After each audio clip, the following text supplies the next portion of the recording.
Temos aqui um flip-flop JK com entradas síncronas, J e K, e as saídas Q e Q barrado. Existe ainda o sinal de clock. Esse flip-flop JK tem a borda de subida como borda de ativação aqui das entradas J e K. Vale lembrar que o flip-flop JK não possui o estado ambíguo. Quando ambas as entradas J e K estão em nível lógico alto, a saída Q irá ser comutada. Vamos lá para a nossa pasta de trabalho.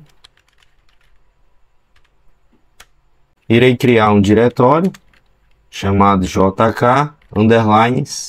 de síncrono, tá? Flip-flop com entradas somente síncronas. Agora vou acessar esse diretório e vou criar aqui o arquivo JK_S.vhdl.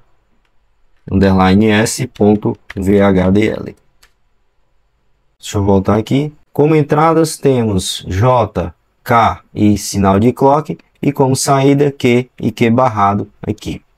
Vamos lá, primeiro passo, minha biblioteca, library i3e, use i3e.std logic 1164.all. Então vou criar aqui a entity JK_S ex end JK_S.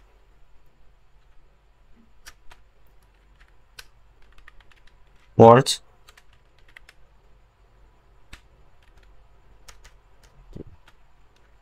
ok, então como entrada J, K são entradas do tipo std logic.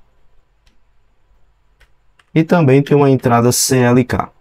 Eu posso colocar aqui também na sequência, não tem problema. Estou colocando aqui separado só para ficar mais evidente que este é o sinal de clock. Também uma entrada do tipo std logic. Como saída temos aqui Q e Q barrado, irei chamar de QB. São saídas do tipo std logic. Criada a entity, posso agora desenvolver a arquitetura. Architecture, BHV, abreviação de Behavior, of JK_S ex end BHV.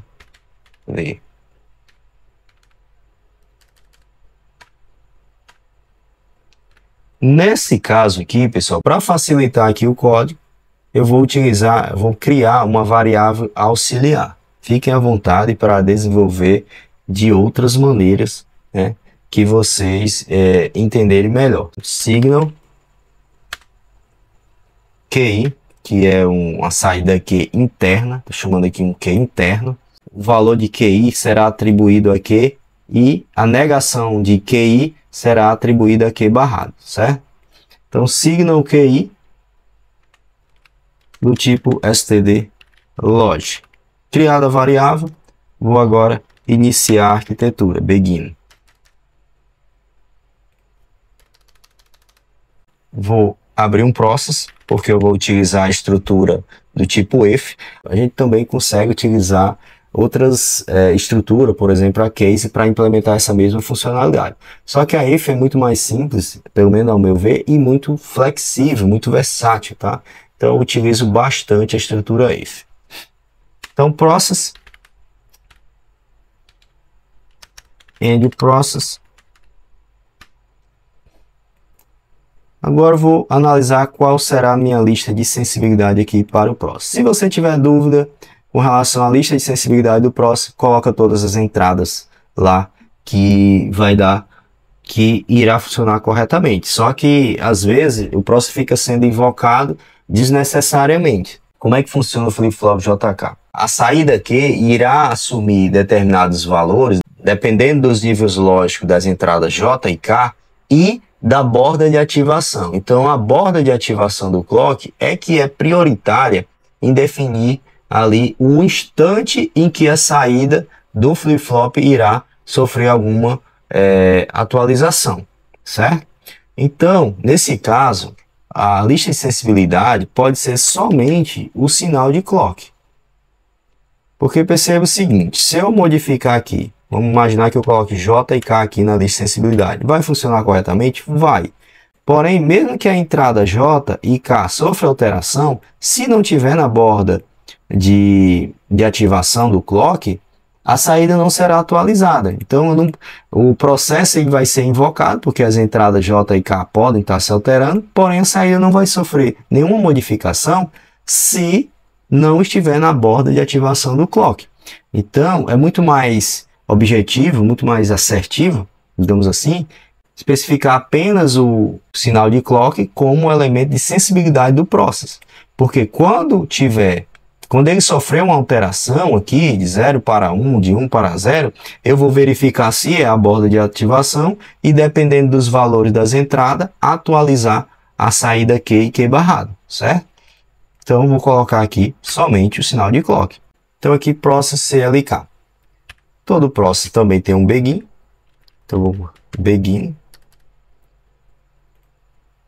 Se você for criar na sua metodologia alguma variável que pertencente ao process, por exemplo, um variable, aí ele vem inicialmente. Por exemplo, se eu fosse utilizar a estrutura case, eu iria criar uma variável auxiliar do tipo variable, né, para fazer aí a minha manipulação. Então, if rising edge CLK. Rising edge significa borda de subida.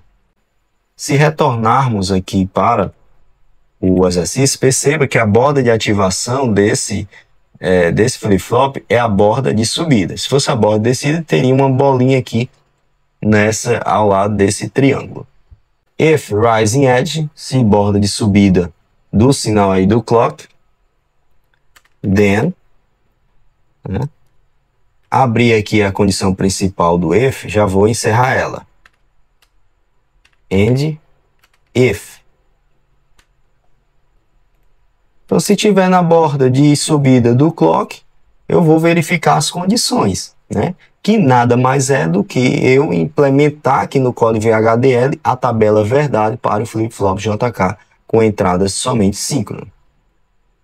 Então, primeira condição, if J igual a 0 e and K igual a 0, then, então, nesse estado aqui, J igual a 0 e K igual a 0, não há atualização da saída aqui do flip-flop JK. Então, a saída seria mantida no nível lógico que ela está ali inicialmente, né? No nosso caso aqui, ficaria uma saída indefinida, né? Porque eu não atribuí nada aqui à variável, né? Então, ficaria indefinido, certo? Então, posso colocar aqui, por exemplo, que poderia colocar QI, minha variável auxiliar que eu criei, receberia QI, né? Mas, para tornar o nosso código aqui mais, digamos assim, profissional, vamos dizer dessa forma, eu vou colocar da seguinte forma: if J igual a 0 and K igual a 0, then não faça nada. Então, faça null, né? Then null, né? Então, ele não vai fazer esse código null e o VHDL interpreta ele como não fazer nada, certo? Então, não vou atualizar nenhuma saída, então não estou fazendo nada. Se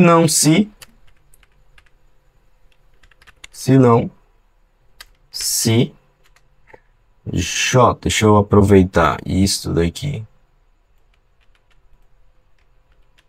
J igual a 0 e K igual a 1, then a minha variável QI, que é interna,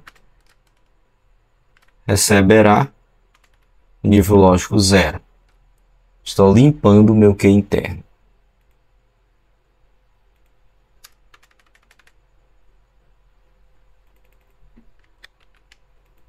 Próxima condição. Se J igual a 1 e Q igual a 0, then QI interno recebe 1, né? Está ocorrendo o set da saída Q interno aqui, minha variável auxiliar. Se não, eu posso utilizar um se não se, porém, percebo que eu já estou no final da tabela verdade. Se não for 0, 0, 0, 1 ou 1, 0, as entradas ambas estarão em nível lógico alto. Então, eu posso colocar aqui, como sendo a única condição, direto um else. Se não, o que vai acontecer com o meu Q interno? Ele vai receber. Feito isso, posso finalmente encerrar o meu if, né? Então, estou encerrando esse if aqui. E tenho que encerrar esse primeiro if. Então, end if. Eu gosto de estruturar desta maneira, porque fica muito claro para mim quais são os if que estou finalizando, né? Então, eu alinho o end aqui com o if que eu estou encerrando. Então, eu sei que esse end if está encerrando esse if, e esse segundo end if está encerrando esse if. Ok? Show. Ok? Então, concluí o meu process. Aí, nesse momento, eu posso atribuir o valor de QI para as saídas que eu especifiquei aqui no post, que é o Q e Q barrado. Então, aqui, o Q recebe QI e o QB, Q barrado, recebe not QI. A negação aqui da minha variável auxiliar QI.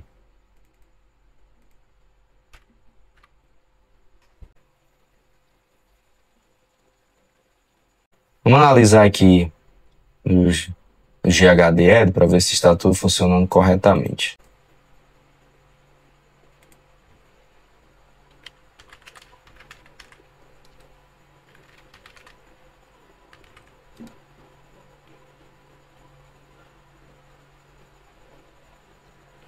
GHDL-analyze JKS.